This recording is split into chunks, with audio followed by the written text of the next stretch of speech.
y para todos. Ujú. Nos quedamos la semana pasada platicando en una forma general cuáles son los derechos humanos de los adultos mayores. Y quiero decirles que, de acuerdo con esos derechos, hay principios que la Ley de Protección de los Derechos de las Personas Mayores establecen como principios rectores para que todas las autoridades, y cuando yo hablo de las autoridades en México, estoy hablando de todas, autoridades federales, autoridades estatales, autoridades municipales, del Poder Ejecutivo, del Poder Legislativo o del Poder Judicial, tienen obligación de incorporar dentro de sus actuaciones cuando se trata de aplicar los derechos humanos en favor de las personas adultas mayores. De tal forma que esos derechos serían inicialmente, número uno, esos principios, el principio de autonomía y autorregulación. Es decir, todas las autoridades tienen la obligación de aplicar los derechos de los adultos mayores, estableciendo que cada uno de esos derechos tiene como finalidad que se fortalezca la independencia, las capacidades de desarrollo, de decisión, de comunicación, es decir, que el adulto mayor pueda ejercer todas sus facultades bajo un principio de autonomía que significa eh, eh, independencia. De tal forma que ese principio establece, pues, qué tan importante es para el adulto mayor tener esa capacidad para desarrollarse, para ser escuchado, para realizar sus acciones de acuerdo con lo que él piensa, con lo que él quiere, con lo que él siente, y ese es el derecho de autonomía. De tal forma que ese derecho, ese principio de autonomía inicia obviamente en el ámbito familiar, después le sigue en el ámbito comunitario y después sigue pues en el ámbito político. Entonces, el principio de autonomía es un principio que rige esos derechos. Y luego tendríamos el principio de participación. La participación pues establece obviamente como el principio sobre el cual todos los adultos mayores deben de estar insertos en la vida pública. Y ahí hay algo muy interesante y muy importante que no está peleado con la dinámica de incorporar a las áreas públicas a la gente joven. No, no, no, no. Deben de subsistir las dos posiciones.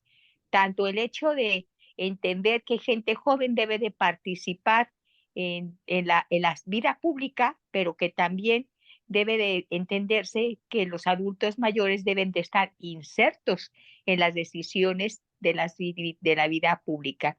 Este principio se establece sobre la base del entendimiento que es muy importante que en la vida pública, fíjense ustedes qué bonito esto y qué importante es, se consulte, que sean tomados en cuenta, que, que intervengan, que se incorporen acciones para que estén presentes en la toma de decisiones. Ese es el principio de participación. Luego tenemos el principio de equidad.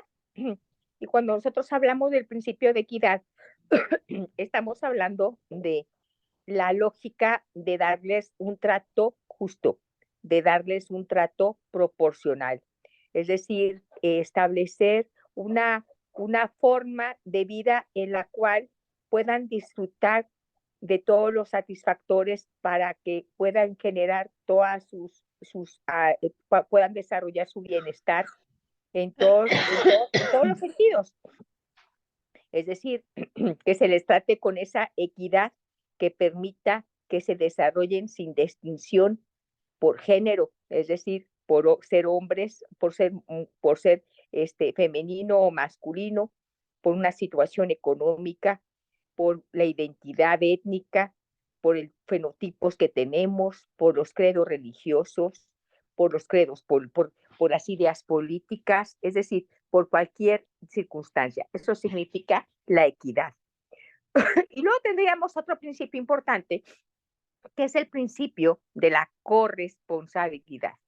Y la corresponsabilidad significa que aquí nosotros debemos de entender que el adulto mayor vive inserto en una familia, en una comunidad, en una sociedad, y que entonces debe de existir corresponsabilidad tanto del sector público como del sector social, pero también, fíjense ustedes qué importantes, de las comunidades y de la familia, para que entonces todos los derechos que establece la ley se puedan realizar.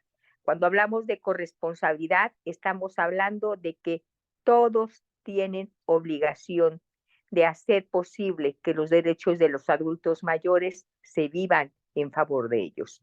Y aquí estamos hablando de autoridades, pero también se incluyen a las familias como corresponsables de ello. Otro principio que se tiene para sacar adelante esta ley del adulto mayor es la atención preferente. Y la atención preferente obviamente obliga a todas las instituciones, sea de carácter federal, estatal o municipal del gobierno, a todos los organismos públicos autónomos, a todo el sector social y privado, a tener programas que, que puedan apoyar de acuerdo a las circunstancias de cada ente, sea social, sea público o privado, que las personas mayores reciban los derechos o se puedan desarrollar dentro de esos lugares con una atención preferente. Entonces, esos serían, muchachos, los 5 principios sobre los cuales se basa la ley del adulto mayor. Se lo repito: la autonomía y autorregulación, la participación, la equidad, la corresponsabilidad y la atención preferente. Ahora bien, cuando nosotros hablamos de cuáles son las obligaciones que tiene el Estado en favor de las personas mayores, nosotros tenemos que recordar que cuando nosotros hablamos del Estado, permítame tomar poquita agua, permítame.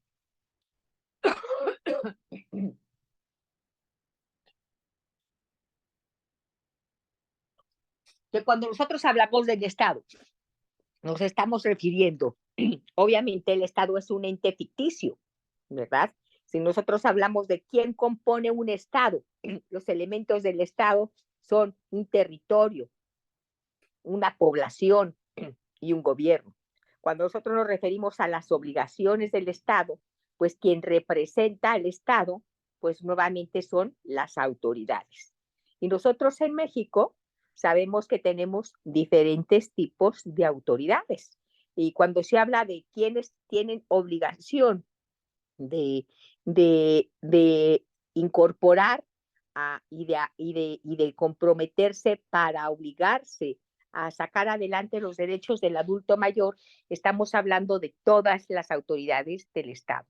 El Estado, dentro de sus órganos de gobierno, ustedes deben de recordar, ahorita les voy a hacer la relación para que ustedes lo recuerden, tenemos por el ámbito de la competencia, tenemos competencia federal, que son las autoridades que son parte de la federación.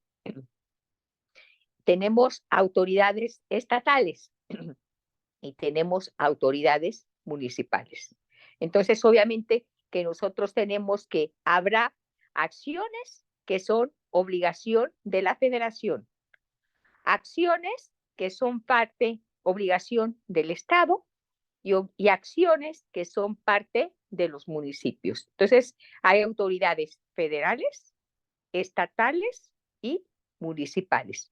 Y luego, hablando de la división de poderes, hay autoridades del poder ejecutivo. A veces decimos, ¿quién es el titular del poder ejecutivo a nivel federal? Pues es el presidente de la República.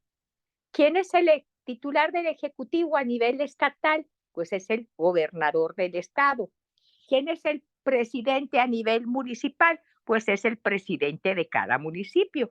De tal manera que ellos son los titulares de los poderes, del poder ejecutivo.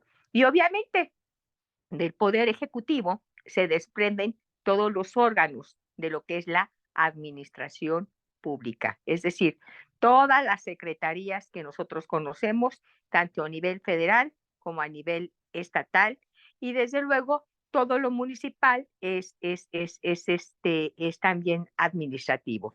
Y entonces tendríamos el poder ejecutivo, el poder legislativo, el poder legislativo, platicando un poquito del poder ejecutivo. ¿Qué hace el poder ejecutivo? Ejecuta las leyes.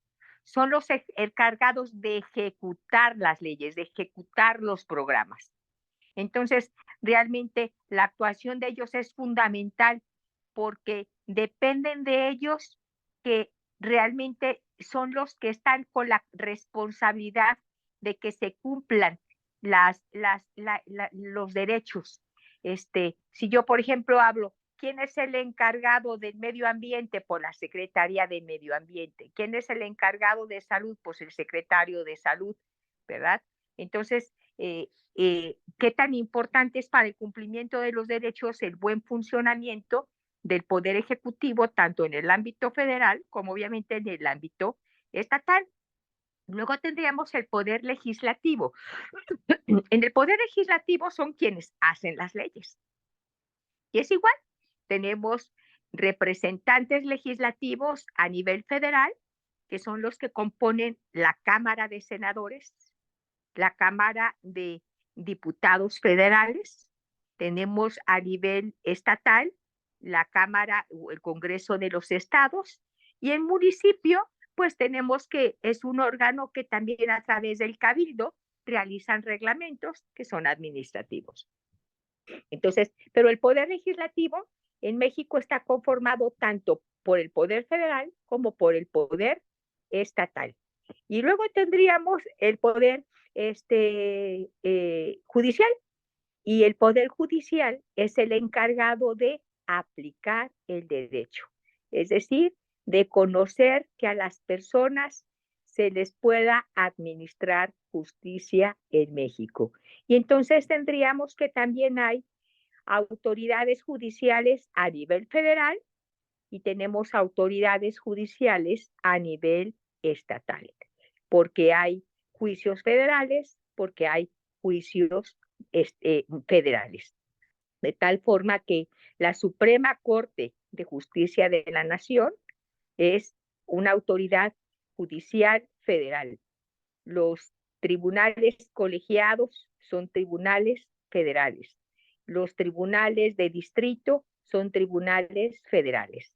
Y luego tendríamos lo que son los tribunales o juzgados del Estado, que son los juzgados, como le llaman comúnmente, los juzgados de primera instancia, y tenemos el Supremo Tribunal de Justicia, por ejemplo, aquí en Jalisco, con sus salas, órganos que son parte del Poder Judicial, tanto a nivel federal como estatal, que serían el poder, el tribunal electoral y los tribunales administrativos, y hoy se incorpora el área de la justicia laboral, que durante mucho tiempo las juntas de conciliación y arbitraje fueron parte del poder ejecutivo, y después de una reforma ya son parte del poder judicial. Entonces, cuando nosotros hablamos de los deberes del Estado en favor de las personas mayores, ustedes deben de pensar de todas esas autoridades de las que les he venido platicando: autoridades federales, autoridades estatales,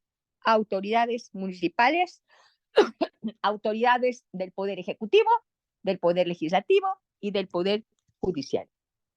De tal forma que en el Estado mexicano, obviamente yo les decía que los principales derechos en favor de los adultos mayores tienen una finalidad: el que viva en las mejores condiciones de salud, de educación, de alimentación, de vivienda, de ese desarrollo integral, de seguridad social.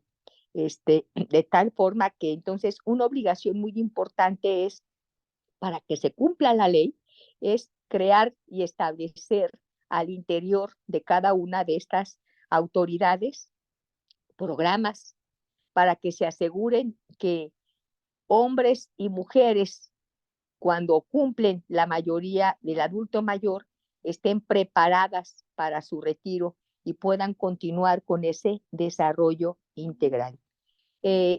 Las autoridades, entonces, piense bien, aparte de crear programas para preparar y capacitar al adulto mayor cuando se retira, hay una parte muy importante que tiene que ver con proporcionar y realizar todas aquellas acciones que tienen como finalidad que haya una infraestructura, que haya recursos humanos, que tanto en instituciones públicas o privadas se brinden a los servicios a las personas adultos mayores con esa preferencia para que quienes viven desgraciadamente con una discapacidad reciban esa atención sin dificultad para acceder a los edificios y desde luego sus trámites y sus servicios administrativos a los que tienen necesidad de realizar se realicen en una forma más adecuada, ¿verdad?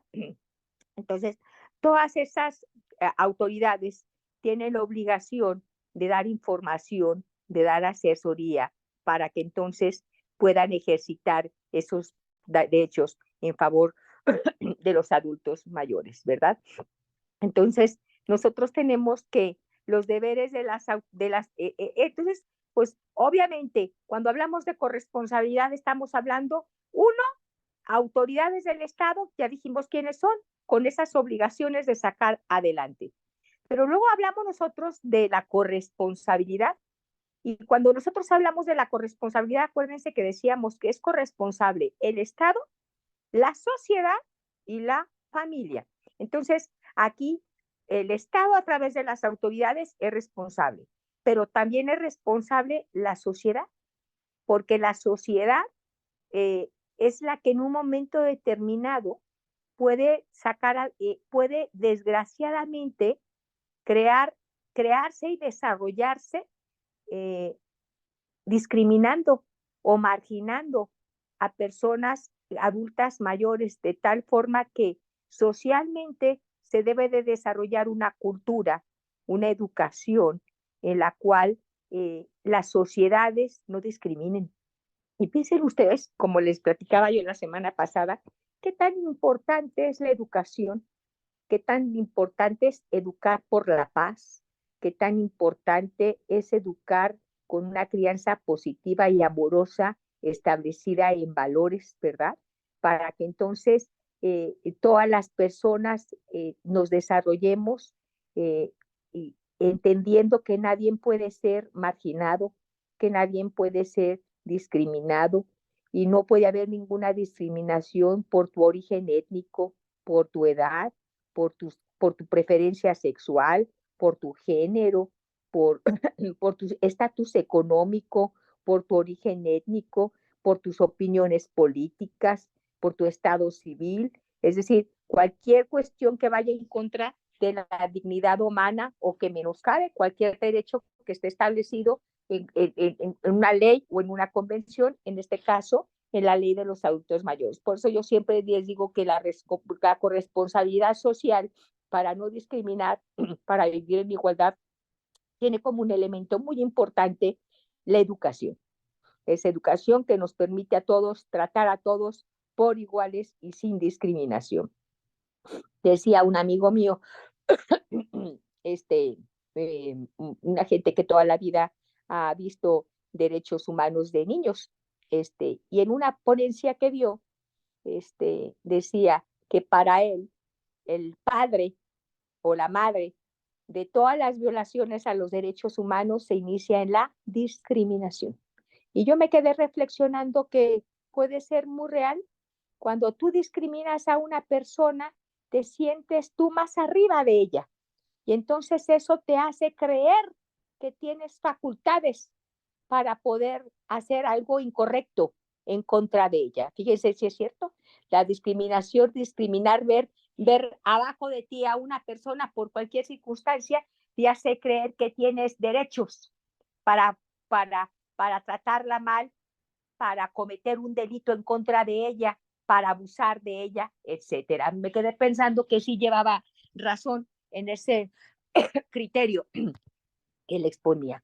Y luego tendremos entonces que, pues entonces, la obligación y esa corresponsabilidad tiene que ver con el Estado, tiene que ver con la sociedad, tiene que ver con la familia. Y aquí nosotros tendríamos, aquí me gustaría mucho platicar, pues no todos los adultos mayores, así como no todos los niños o niñas viven las mismas circunstancias. Eh, Cuando hablamos nosotros de los adultos mayores, como hablamos de las mujeres, como hablamos de las niñas o niños, pues no todos son iguales, es decir, no todos viven igual, pero sí tendríamos que entender que todos tienen un desarrollo, todos tienen derechos integrales, todos tienen derechos. Y entonces ahí sí, independientemente de las necesidades, de la vulnerabilidad en la que vivan, pues tendrían que salir adelante esos programas, esa ayuda del Estado, de la sociedad, para entonces entender que no se pueden vulnerar esos derechos que les permitan vivir y desarrollarse en una forma integral.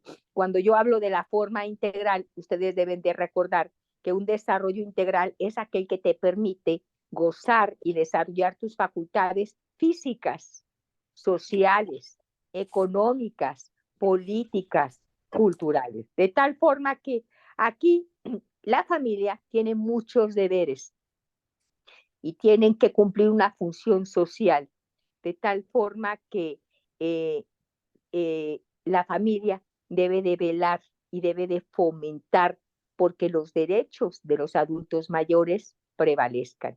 Son responsables de proporcionar satisfactores necesarios para la atención y su desarrollo integral. Yo les voy a poner aquí, vamos a platicar un poquito de cuáles serían esas obligaciones, que son obligaciones de ley. No tienen nada que ver el amor, no tiene nada que ver la empatía, no tiene nada que ver porque lo quiero mucho o no lo quiero. No, no, no. Son obligaciones de ley. Lo primero, la familia tiene obligación de otorgar alimentos de acuerdo con la legislación civil. El Código Civil del Estado de Jalisco establece la obligación de que a un adulto mayor que no tiene recursos se le debe, o bien que esos recursos no son suficientes, la familia tiene obligación de otorgarle alimentos. Y fíjense ustedes, cuando se habla de alimentos, no únicamente estamos hablando de comida. Los alimentos para la ley civil significan habitación, comida, atención médica. En atención médica estamos hablando medicinas, pago de doctores, pago de hospitales.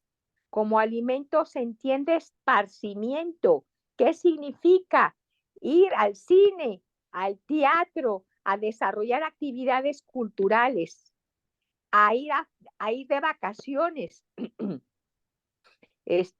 Alimentos, entonces, alimentos, o sea, nos habla de lo que es comida, vivienda,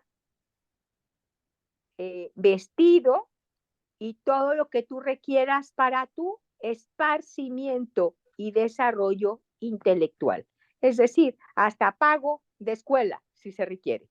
Eso es lo que son los alimentos. Entonces aquí, el primer obligado el primer obligado para ir a la para darte alimentos es la familia.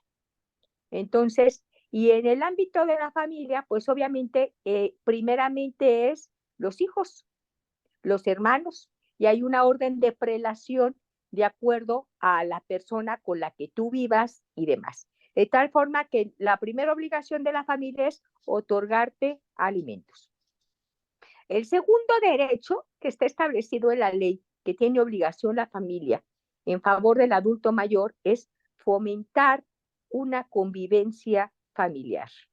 Y significa entonces que el adulto mayor tiene ese derecho de que en los lazos de familia se le permita participar activamente, se le permita su libertad de expresión, se valore cada una de sus necesidades afectivas, esas necesidades de apoyo, se fomente la convivencia de él dentro de las actividades diarias, ¿verdad? De tal forma que entonces la convivencia familiar, el hecho de que se le permita opinar, el hecho de que se le permita participar, no es algo de cariño, ¿no? Es algo que es una obligación de ley.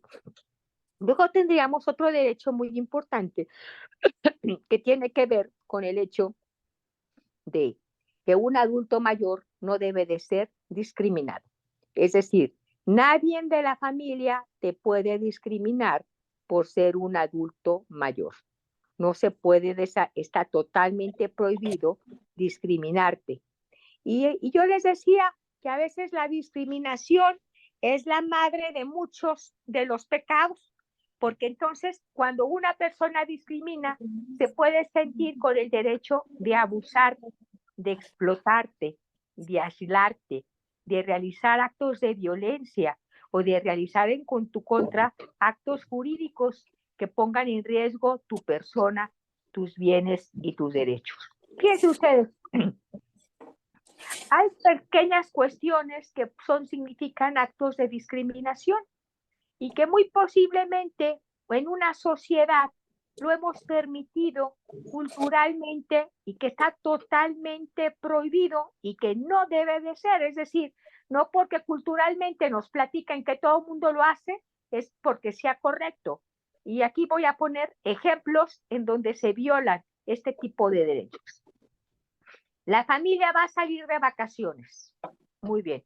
Nos vamos a ir de vacaciones, papá y mamá. Muy bien, se quedan. ¿Por qué nos vamos a quedar? Bueno, porque a donde vamos es peligroso para ustedes. Entonces ustedes no van. No pueden ustedes con ese viaje. Entonces, esa es una discriminación. Ese es un acto de abuso. Ustedes se van a quedar porque hay necesidad de que alguien se quede a cuidar la casa. Ese es un acto de explotación.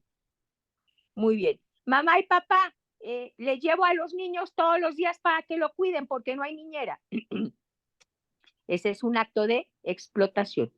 Claro, si ustedes le dicen a sus hijos o a quienes ustedes quieran, yo te cuido al niño porque es algo que ustedes quieren hacer, pues adelante. Pero quiero decirles que en la lógica de la cuarta transformación y del presidente de la República, él consideró como una de sus acciones iniciales en el gobierno que deberían de desaparecer las guarderías, porque él decía que era preferible que las madres llevaran a sus hijos con sus abuelos para que fueran sus abuelos los que los cuidaran y que entonces en ese dinero que mensualmente les otorgan, pues lleva implícito obviamente la lógica de que están contribuyendo el Estado a ese cuidado que ustedes están haciendo a sus nietos. Y creo decirles, eso es una, independientemente y con todo el respeto que tengan a sus ideas políticas, yo respeto mucho eso, pero eso es algo que jurídicamente está totalmente prohibido. Es decir, nadie puede obligarlos a ustedes a cuidar a sus nietos o a quien sea. Y el dinero que ustedes reciben por parte de la autoridad es para que ustedes puedan sacar adelante sus necesidades físicas, sus necesidades de alimentación, no porque se les esté pagando el que ustedes apoyen su familia para cuidar a alguien o algo. Entonces eso es un error, eso no es correcto y eso de hecho está en contra de la ley. Así que continuaríamos nosotros pensando que pues hay muchos asuntos de discriminación, de abuso, de explotación, de aislamiento y desde luego pues hay actos de violencia. Y fíjense ustedes, la violencia no únicamente se trata de violencia de actos físicos. Es decir, no únicamente se puede realizar un acto de violencia cuando se le pega a una persona. Existe lo que es la violencia psicológica. Y cuando hablamos nosotros de violencia psicológica, estamos hablando de lo que puede ser, por ejemplo, un trato humillante, un trato peyorativo, un trato en donde si te aíslan y te dicen no salgas del cuarto o no vengas a comer con nosotros, o tú no puedes ir porque ya estás viejo, o tú no puedes opinar porque no sabes. Ese es un trato y esa es violencia. Entonces ustedes recuerden que la violencia no únicamente se puede ejercer físicamente, sino que también existe lo que es la violencia psicológica. Y yo puedo decir que un ejemplo de violencia psicológica es el trato humillante.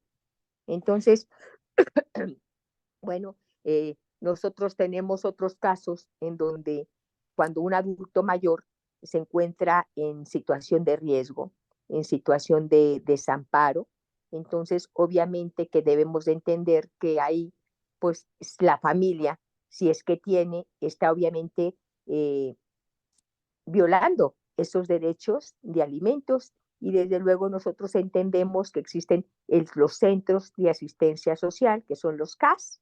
Estos centros de asistencia social no únicamente son para incorporar a niñas y niños que estén en estado de abandono o en estado de riesgo, sino que también hay CAS de adultos mayores. Sí voy a decirles que desgraciadamente a nivel federal desaparecieron un alto número de CAS de niñas y niños y desaparecieron casi todos los de los adultos mayores, los cuales pues es ir en contra obviamente de la ley, de las convenciones que apoyan el adulto mayor, ¿verdad?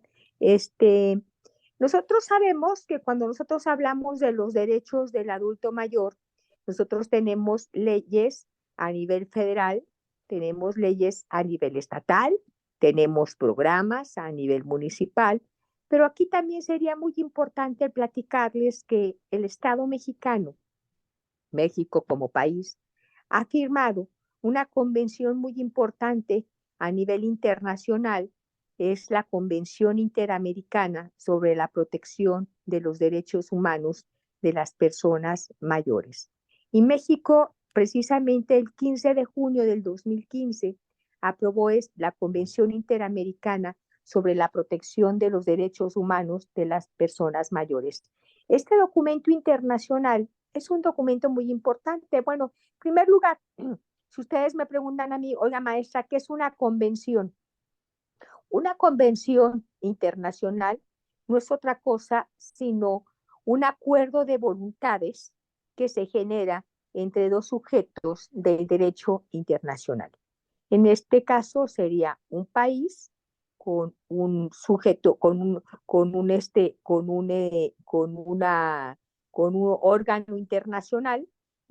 Pueden ser convenciones de país con país, ejemplo, los tratados de comercio con Estados Unidos, con México, pero pueden ser de un país con un organismo internacional especializado que tiene como finalidad, desde luego, que se respeten y se garanticen derechos en favor de diferentes cuestiones, en este caso, derechos de adultos mayores, en donde, pues obviamente, en nuestro país. Entonces, esta Convención Interamericana sobre la Protección de los Derechos Humanos de las Personas Mayores, se firma, nace el 15 de junio del año 2015, y es muy importante, como les manifestaba, porque es el primer documento que agrupa y especifica los derechos de los adultos mayores, los principios que deben de incluirse tanto en la legislación como en la política pública, como en los programas federales, estatales y municipales, para lograr que entonces los adultos mayores puedan vivir con independencia, con autonomía, con salud, con seguridad y se integren a la vida social, a la vida comunitaria, a la vida política. Y aquí nos establece que las personas mayores son las que tienen arriba más de 60 años. Y desde luego, una característica muy importante que nos establece esta convención es el hecho de eliminar de entrada cualquier tipo de discriminación o de obstáculo para que un adulto mayor de 60 años pueda desarrollarse en una forma integral. El objetivo principal de esta convención es el hecho de que se promuevan, de que se protejan y de que se aseguren en el Estado mexicano todos los derechos para que se reconozcan de goce y de ejercicio los derechos de los adultos mayores de igualdad, los derechos humanos, sus libertades fundamentales, para que exista un beneficio, para que entonces el Estado, la comunidad y la familia y la sociedad en general establezcan esa forma de desarrollo integral a la que tienen derecho los adultos mayores, ¿verdad? Eh, Algo muy interesante que nos establece esta convención es que cómo, cómo percata lo que es el adulto mayor, ¿verdad? Y fíjense ustedes que establece que el adulto mayor es un individuo y el adulto mayor es un grupo, de tal forma que como individuo y como grupo social, el Estado tiene obligación de sacar adelante el ejercicio de todos sus derechos y de hacerlos efectivos, de tal forma que de esta convención se establece la obligación del Estado, como yo les decía, de hacer reformas legislativas, la obligación de mejorar la infraestructura para que los adultos mayores se puedan este, transitar mejor en las calles, en los edificios públicos y privados. Nos habla de la obligación que tiene el Estado de establecer presupuestariamente una cantidad para que los adultos mayores que no cuentan con seguridad social puedan acceder a ella, de tal forma que fíjense que del año 2015 que se firma la convención, que fue, que si mi memoria no falla, ya no me acuerdo con qué presidente, se estableció la obligación del Estado mexicano de apoyar económicamente a los adultos mayores. Es decir, no es como que únicamente un presidente de la República se le ocurrió. No, no, no, no. Hubo una obligación a nivel internacional que el Estado mexicano dijo que sí y de la cual se desprende esa obligación de crear un programa económico que apoya a adultos mayores que no cuentan con seguridad social. De tal forma que de ahí surge, así también como obviamente algo que se ha pedido mucho en México es el organismo que evalúe el avance de los programas. Y cuando yo hablo de un programa, acuérdense ustedes que hemos venido platicando de programas de carácter que permitan que el adulto mayor se desarrolle en una forma integral y bueno, que te den una cantidad económica mensual, no significa que exista un programa que te permita desarrollar en una forma integral. Es decir, estamos hablando de programas que te permitan participar en la vida política, programas que te permitan crear una infraestructura para que tú puedas transitar mejor, como podrían ser cuestiones de movilidad, programas que te permitan acceder a la justicia en una forma más fácil, es decir, que entres a todos los servicios médicos, administrativos, de seguridad con preferencia, programas que te permitan a ti desarrollarte de una forma cultural o educativa. Entonces, esto que hace también la Universidad de Guadalajara es una forma de cumplir con esa convención, es una obligación del Estado. Pero pues no únicamente porque la Universidad de Guadalajara quiere, esto tendría que ser a nivel de todas las universidades como un programa oficial, ¿verdad? Entonces, de ahí se establece esa obligación de generar todas las políticas públicas en favor de los adultos mayores, ¿verdad?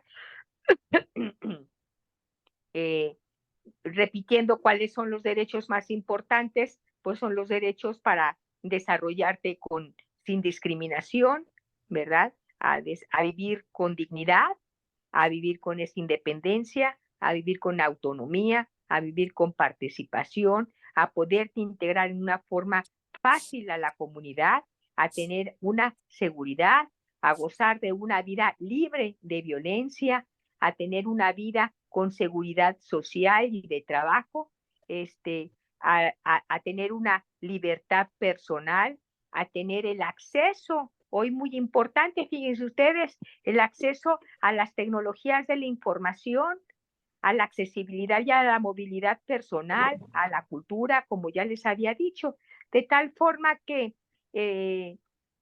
esta convención obliga que en cada país en donde se ha firmado se establezca esta obligación de que cada país establezca cómo está cumpliendo con esta convención. Y esto se hace a través de informes para establecer cómo va, cómo está cumpliendo con la misma. Aquí en México, nosotros tenemos que la institución encargada de promover y proteger los derechos humanos es la Comisión Nacional de Derechos Humanos, ¿verdad? Y aquí en este caso la Convención Nacional de Derechos Humanos ha impulsado tanto la firma como la ratificación por parte del Estado mexicano para la firma de este instrumento, que creo que es sumamente importante porque pues con él obliga al Estado mexicano, independientemente del presidente de la República que esté, de implementar todas las políticas públicas, los presupuestos para que todos los adultos mayores vivan sus derechos, es decir, crear los mecanismos institucionales que sean necesarios para poder garantizar el disfrute de esos derechos. ¿Hasta aquí alguna pregunta? No, maestra, todo muy claro. Muy bien. Ahora, vamos pensando, ¿a quién puede acudir una persona a la cual se le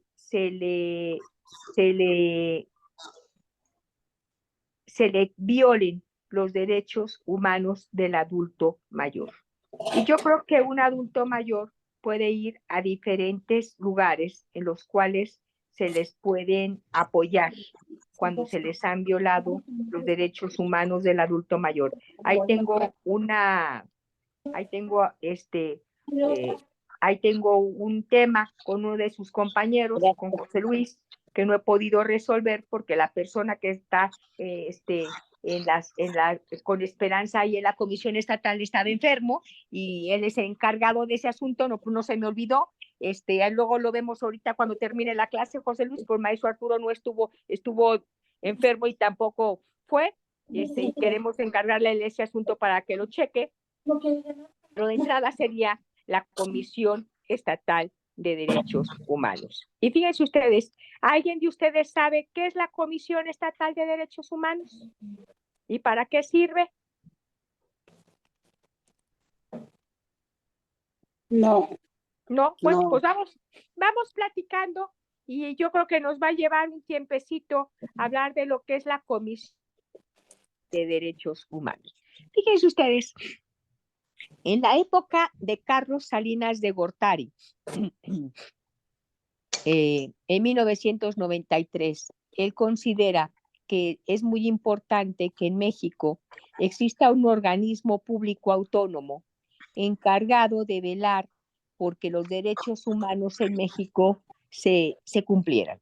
De tal forma que entonces nacen los organismos públicos autónomos que son las comisiones nacionales de derechos humanos, como los organismos encargados de recibir las quejas por presuntas violaciones que hayan cometido las autoridades en el ejercicio de sus facultades y que hayan violado derechos de corte administrativo en contra de las personas. De tal forma que entonces nacen estos organismos públicos autónomos a nivel federal y a nivel estatal. A nivel federal se llama Comisión Nacional de Derechos Humanos, quienes tienen la competencia para investigar de las presuntas violaciones a derechos humanos cometidos por autoridades federales. Una autoridad federal, por ejemplo, es el Seguro Social. Una autoridad federal, pues es el presidente de la República. Una autoridad federal son todas las secretarías de gobierno federales. Entonces, y luego ordena que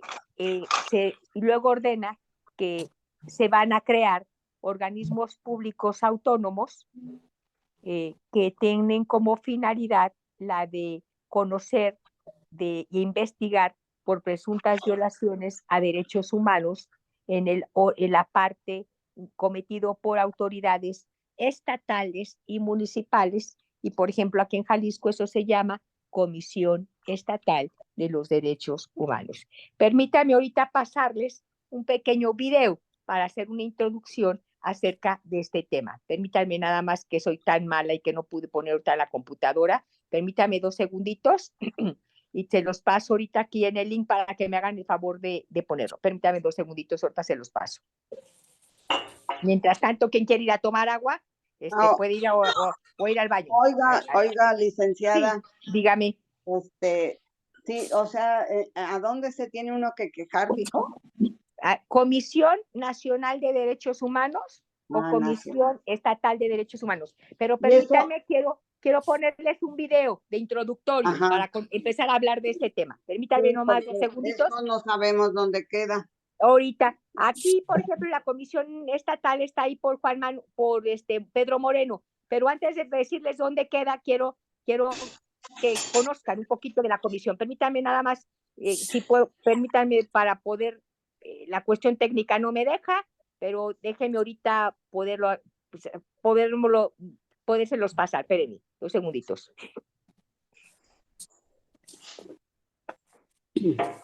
Permítanme, que soy muy lenta para este asunto.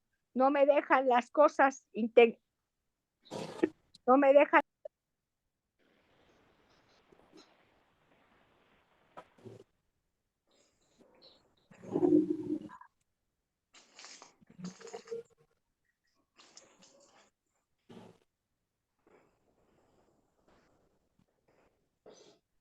La cuestión es que le hagan caso a uno.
La Comisión Nacional de los Derechos Humanos es un organismo autónomo que desde su creación en 1990 tiene el compromiso de vigilar el respeto y protección de los derechos humanos en México.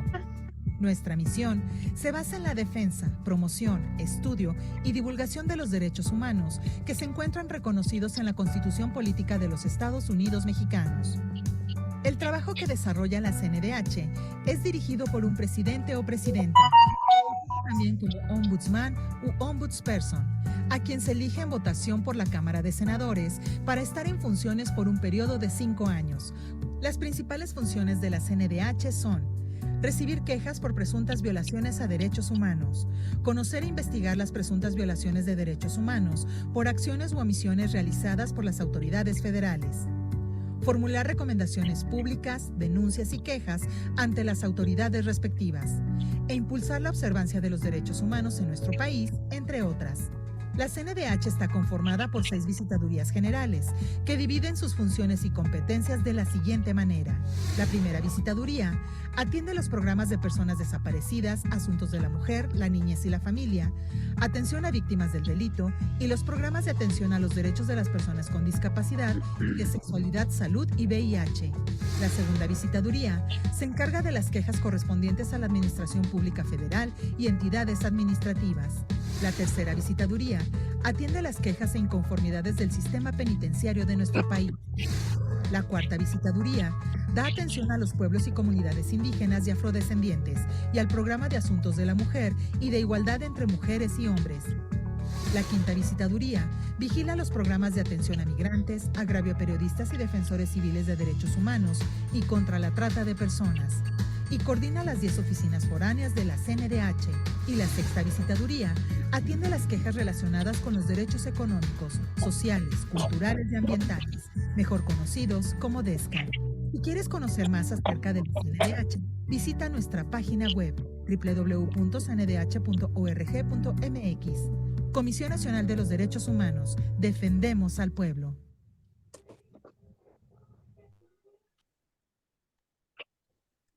Si me haces el favor de poner el otro video, por favor.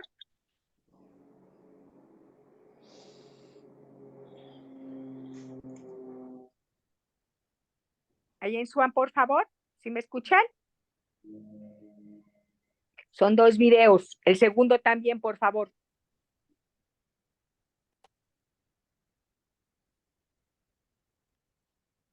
¿Sí me escuchan, perdón?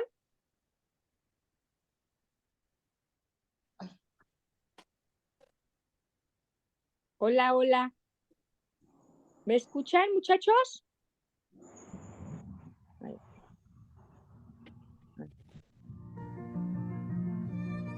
Artículo primero.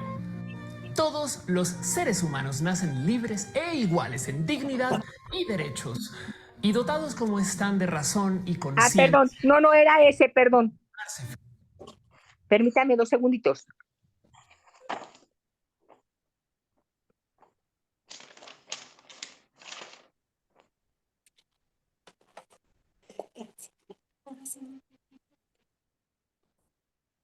¿Sí?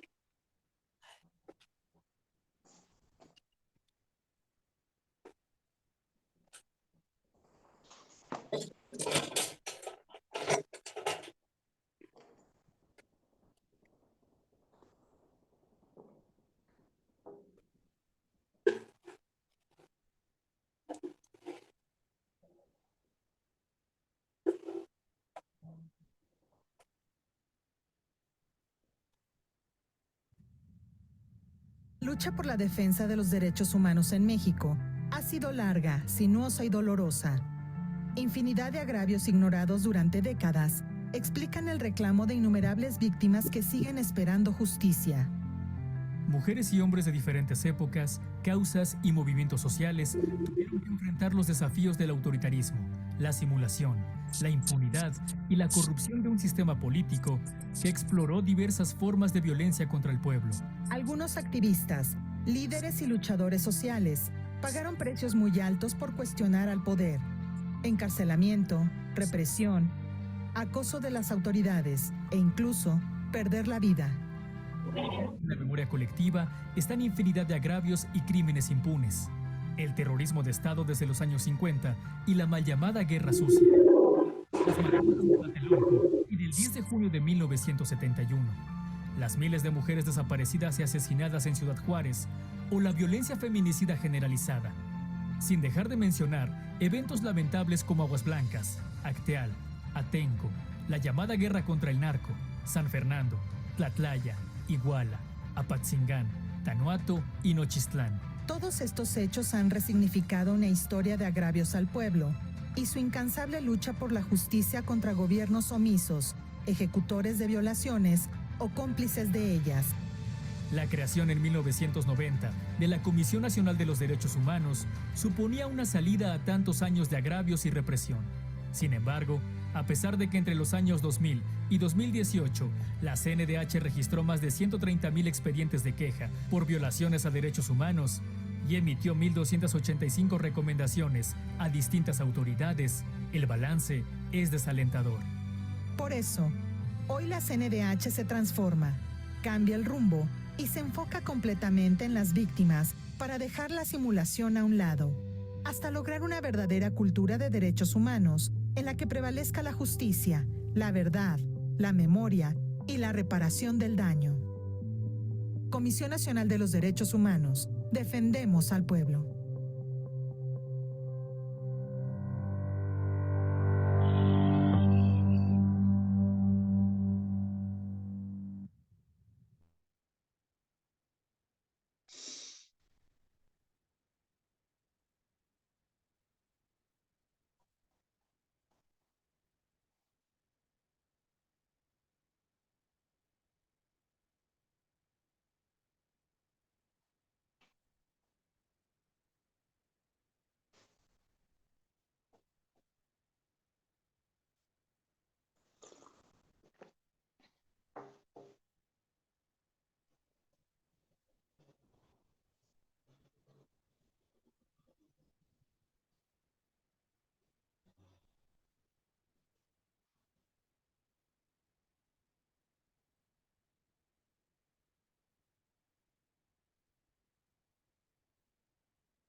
Bueno,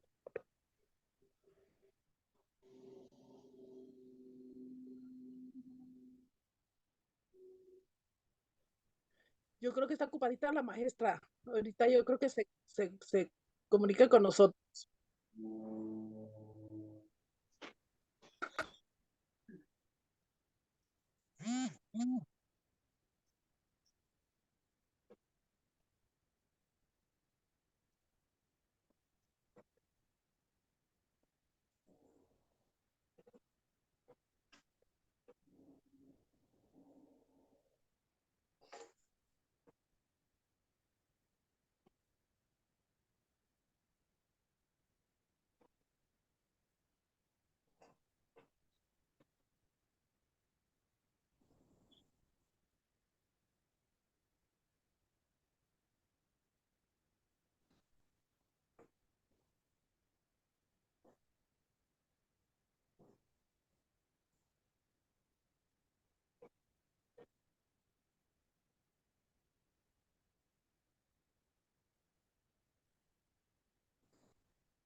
Bueno, hola, hola. Ahí me sacó. Bueno. sí, acá estamos. Ay, perdón, me sacó. Es que les digo que traigo, estoy en un edificio y tengo problemas para el lugar. Me moví del lugar y se me sacó. Bueno, les decía, les voy a mandar aquí algún material para que ustedes lo vean y lo conozcan en video. Y la próxima semana estaríamos platicando acerca de qué hace la Comisión Estatal de Derechos Humanos, para qué sirve, cómo se presentan las quejas, para qué nos puede ayudar, como también para qué no nos puede ayudar. Y les mando todo este material aquí por conducto de aquí de WhatsApp. ¿Qué les parece? Sí, está bien, bien, maestra. Pero, Bueno, quería bueno. hacerle- Sí, le de agrade- acuerdo. le quiero agradecer mucho o sea, lo que nos está dando de conocimientos, pero la verdad, las autoridades no hacen caso de nada, la verdad. O sea, es terrible. Todo lo que usted nos informa está padrísimo, pero eso de defendemos al pueblo, pues no me queda claro.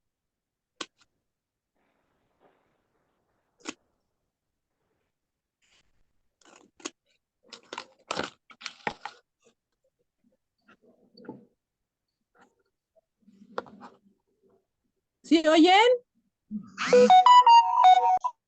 Como que se fue la voz. Sí, maestra, sí escucho. No, la maestra no es. No, soy su compañera. Sí, ya sé. La maestra no está allá. ¿Ya se fue? Pues yo digo que sí. Ah, no se despedió. Yo creo que No. ya nos va a mandar lo que dijo y eso, pero pues ¿Qué bueno, Está diciendo, no me permiten entrar, les envío el material para que lo vean. Ah, sí, ya. Temas, es ya que se va, ya se fue. problemitas. No, problemotas, todo el país, ¿cómo está? No, no son problemitas, son problemones. Ah, lo de que se conectó extra. Ah, Ok, esperamos el envío del material. Saludos. ajá. Saludos. Bye, bye. Cuídense, quieras. ¿Qué dijiste, Virginia? Que se cuiden. Ah, ok, Digo, tú que tengan también. buen día. Feliz fin de semana, compañeros. Buen día. Nos Buen vemos día. en días. Sí. Gracias. Está bien conocer todo, pero pues es mentira porque las autoridades no lo hacen. Muy Otra, buena pregunta, eso sí es real, ¿eh? Eso es real, o sea, habrá muchas leyes y muchas cosas, pero no las respetan, no las respetan. Entonces, pues toda la gente que está en la calle. no nos quejamos. Yo vivo un ¿Eh? problema de esos, ¿eh? ¿Cómo? Yo vivo un problema por falta de medicamento. Exacto, o sea, es que por eso digo que está muy padre oír todo y está muy bonito, pero que se lleve a cabo está difícil. Sí, de hecho hice ya la denuncia, pero me iba a apoyar la maestra para Pues ver. ojalá que sí, yo creo que sí te va a apoyar. Esperemos en Dios que así sea, porque solamente alguien que sabe como ellos que están en lo legal, pues yo creo que sí, pero cuando no tienes a alguien así es muy difícil. Sobre especialidades en la clínica 110. Ah, mira, primero Dios que sí sea así, que te eche la mano. Jesús, ¿verdad? Te llamas o José. José Luis. Ah, José Luis, ya vi tu nombre, sí, José Luis Cruz. Pues ojalá que así sea, porque sí, o sea, todos esos derechos, qué bueno que los conocemos, pero la verdad para que se lleven a cabo está medio cañón, empezando por el presidente. Pero bueno, ya no nos han dado la salida, yo creo que ya salimos, hay que abandonar. Que tengan buen fin de semana.